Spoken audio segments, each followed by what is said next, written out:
Assalamualaikum warahmatullahi wabarakatuh. Semangat pagi sahabat muda akuntansi. Gimana? Sudah mendapatkan sedikit pencerahan dari video yang pertama berkaitan dengan gambaran umum kebijakan dividen dan jenis-jenis dividen. Nah, saya yakin sahabat muda ini sudah nggak sabar ingin mengeksplor, mendalami lebih lanjut mengenai jenis-jenis dividen. Ya, nah, yang pertama yang ingin kita sampaikan di sini adalah tentang dividen kas atau dividen berupa uang tunai. Ini dividen yang seringkali secara umum dibayarkan oleh perusahaan kepada para pemegang saham. Nah, secara umum teman-teman dalam pembayaran dividen itu ada 3 tanggal penting yang perlu kita cantumkan di sini ya, perlu kita ingat 3 tanggal penting ini. Yang pertama adalah tanggal pengumuman. Tanggal pengumuman ini biasanya kita putuskan itu dalam rapat umum pemegang saham ya. Di rapat umum pemegang saham itulah yang merupakan tanggal pengumuman dividen biasanya seperti itu. Baik rapat umum pemegang saham yang tahunan atau RUPS luar biasa jika memang ada RUPS luar biasa. Dan tanggal pengumuman ini sebenarnya merupakan janji nih dari investi kepada para investor, tahun ini saya akan membagikan dividen atau tidak ya. Kalau saya bagi dividen berarti atas laba yang tahun-tahun sebelumnya. Ya, jadi misalkan di bulan Maret tahun 2021 ini perusahaan mengumumkan akan bayar dividen itu artinya atas laba tahun 2020 ya, atas laba yang sudah dihasilkan. Bisa jadi atas tahun-tahun sebelumnya yang memang belum pernah dibayarkan misalkan ya. Tapi yang secara rutin adalah dia akan menjanjikan atas laba Z-1 ya tahun sebelumnya ya. Nah, di tanggal pengumuman inilah yang perlu kita sadari bahwasanya eh, pengumuman dividen itu akan dicatat sebagai liabilitas atau kewajiban jangka pendek ya. Pada saat itu kita menjanjikan akan bayar dividen, maka pada saat itulah kita mencatat adanya kewajiban kepada para pemegang saham. Ya. Nah, kemudian teman-teman ada tanggal lagi yang penting yaitu tanggal pencatatan siapa yang berhak menerima dividen. Nah, ini penting sekali karena memang namanya saham khususnya untuk saham yang sudah beredar di pasar modal, di bursa efek ya. Saham itu kan berganti-ganti kepemilikan. Maka harus jelas nih siapa yang berhak atas dividen itu, apakah pemegang saham lama atau pemegang saham yang baru ya. Maka kita perlu adanya recording date di sini ya, tanggal pencatatan siapa yang berhak menerima dividen ya. Maka biasanya di situ ada tertulis bahwa pemegang saham yang berhak atas dividen adalah yang memegang saham sampai dengan tanggal sekian. Nah, itu namanya recording date. Ya. Jadi itu supaya para pemegang saham tahu saya berhak atau tidak atas pembayaran dividen oleh investi gitu ya. Dan di sini tidak perlu ada ayat jurnal yang dilakukan oleh perusahaan. Mohon maaf ya, tidak perlu ayat jurnal dilakukan oleh perusahaan karena akhirnya perusahaan hanya ingin memilah-milah mana investor yang berhak atas hak dividen, mana yang tidak.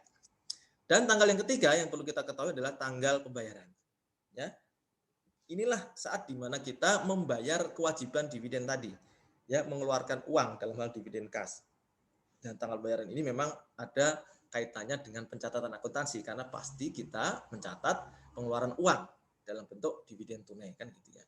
Nah ini 3 tanggal penting ini harus perlu teman-teman ketahui ya mana yang membutuhkan pencatatan akuntansi, filosofinya apa dan mana saja yang tidak membutuhkan pencatatan akuntansi dan alasannya apa ya.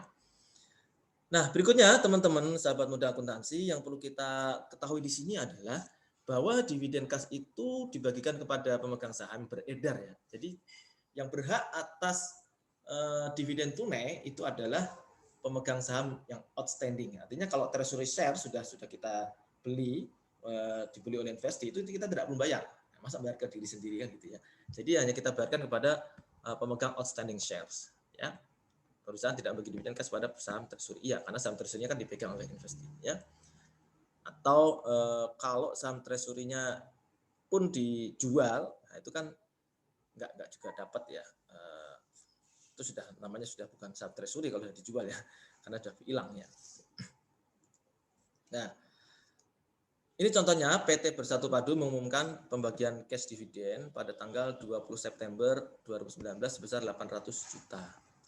Proses pencatatan atas pembagian dividen tersebut, ya ini proses pencatatan ya, atas bagian tersebut dilakukan pada tanggal 8 Oktober. Oke. Dan pembayaran dividen dilakukan tanggal 20 Oktober. Nah, dari soal ini, ilustrasi ini, teman-teman tahu ada 3 tanggal penting yang perlu kita ketahui ya.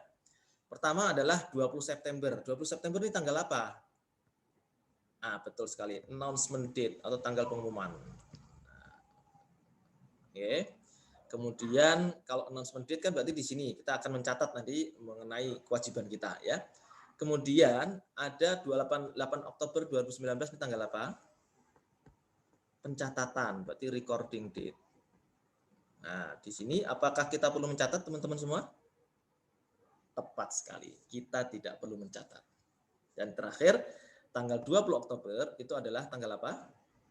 Betul, payment date ya, tanggal pembayaran. Nah, di sini namanya membayar pasti kita perlu catat. Nah, untuk itu yang perlu kita perhatikan pencatatannya hanya di tanggal 20 September dan 20 Oktober 2019.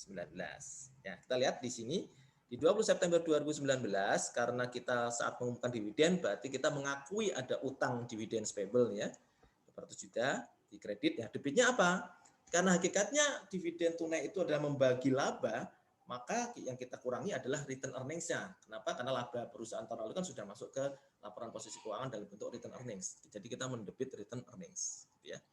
Jadi secara umum dividen itu akan melibatkan pendebitan, mencatat di sisi debit berupa return earnings, gitu ya.